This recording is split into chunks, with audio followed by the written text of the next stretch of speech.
صلاح الدین ایوبی صلیبی جنگوں میں تھے. رات کو مسجد اقصی میں نماز پڑھی تو پریشان تھے.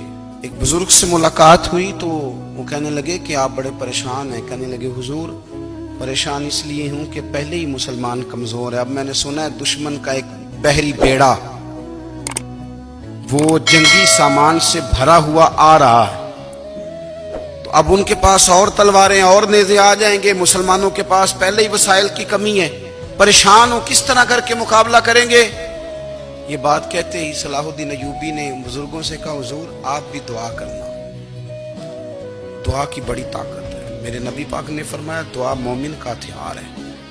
دعا مومن کا. حضور نے فرمایا تقدیر کو سوائے دعا کے کوئی چیز نہیں بدل سکتی. دعا مومن کا ہتھیار ہے. یہ کافر کے پاس کوئی نہیں. یہ ہتھیار ہے مومن کا. اللہ کرے آپ کو سمجھ آئے. پھر سنیں کئی بار کہہ چکا ہوں یہ ہتھیار ہے. کافر کے مقابلے میں جو تیرے پاس سب سے بڑا ہتھیار ہے وہ دعا ہے. دعائیں کرانی چھوڑ دی, کرنی چھوڑ دی, لینی چھوڑ دی. حضرت سیدنا انس بن مالک رضی اللہ تعالیٰ عنہ فرمایا کرتے تھے میں نے وہ رنگ دیکھا ہے جب حضور دعا مانگتے تھے اور حضور کی مقدس آنکھوں میں آنسو بھی ساتھ ہی بہا کرتے تھے. میں نے وہ انداز دیکھا. تو صلاح الدین ایوبی بزرگ سے کہنے لگے آپ بھی دعا کیجیے, اور خود رونے لگے اور سر سجدے میں رکھ کے رونے لگے اور عشاء سے لے کر فجر تک روئے, خوب روئے. صبح وہ بزرگ آئے تو صلاح الدین ایوبی کا خوبصورت اور ہنستا ہوا چہرہ دیکھا.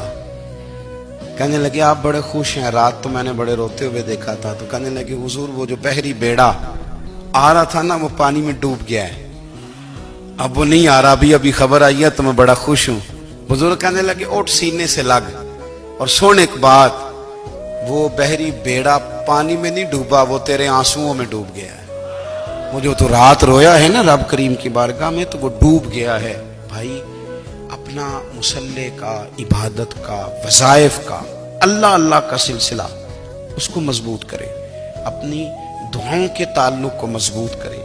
دعائیں بڑے انقلاب برپا کر دیتی ہیں.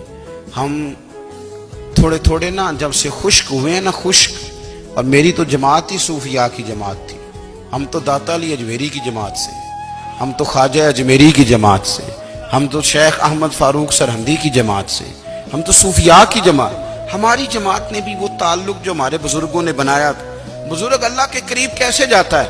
تو ہمارے یہاں نا بہت سارے لوگ کہتے ہیں جی نظر ہو گئی تو کام ہو گیا. بھئی جو بخاری مسلم میں طریقہ ہے نا اللہ کا قرب پانے کا وہ تو نفل ہے. نبی کریم علیہ السلام نے فرمایا بندہ نفلوں کے ذریعے رب کے قریب جاتا ہے, اور اتنا قریب جاتا ہے کہ پھر اللہ اس کی زبان بن جاتا ہے, اللہ اس کی آنکھیں بن جاتا ہے, کان بن جاتا ہے, ہاتھ اور پیر بن جاتا ہے. تو یہ تو عبادت ہے, یہ تو اللہ کی بارگاہ کی حاضری ہے جو آپ کو اللہ کے قریب کرے گی. تو نماز کو اہمیت دے کے ادا کریں. نمازیں موبائل بند کر کے ادا کریں. لیکن نا کچھ لوگ کہتے ہیں مجھے ٹائم نہیں ملتا نماز کا. تو میں کہتا ہوں یہ آپ نے بڑی جرت کی بات کی ہے. مجھے کو میرا پیر بھائی کہہ دینا میرے پاس ٹائم نہیں ہے آپ کو ملنے کا, تو میں کہتا ہوں آج کے بعد آنا ہی نہ. تو کیا سمجھتا ہے, تو بہت بڑا آدمی ہے, تیرے پاس ٹائم نہیں ہے اور ہمیں ملنے کا ٹائم, موج کر. تو آپ نے اللہ رسول کو کہہ دیا ٹائم نہیں. اور عجیب فلسفہ ہے نا, کہا جائے نماز پڑھنے آؤ تو کہتے ہیں کپڑے ٹھیک نہیں, اور کہا جائے کہ آؤ ذرا دعوت پہ چلیں تو کہتے ہیں ایک منٹ ٹھہر میں کپڑے بدل کے آیا. نماز کے لیے کہا تو کہتے ہیں ٹھیک نہیں, دعوت کے لیے کہا تو کہتے ہیں میں ذرا تیاری کر لوں, یوں جانا مناسب نہیں. معاملہ ٹھیک نہیں. رب تو فرماتا ہے کہ جب تو مسجد میں آ تو زینت اختیار کر کے آ, خوب ذوق سے دعا مانگے, خوب شوق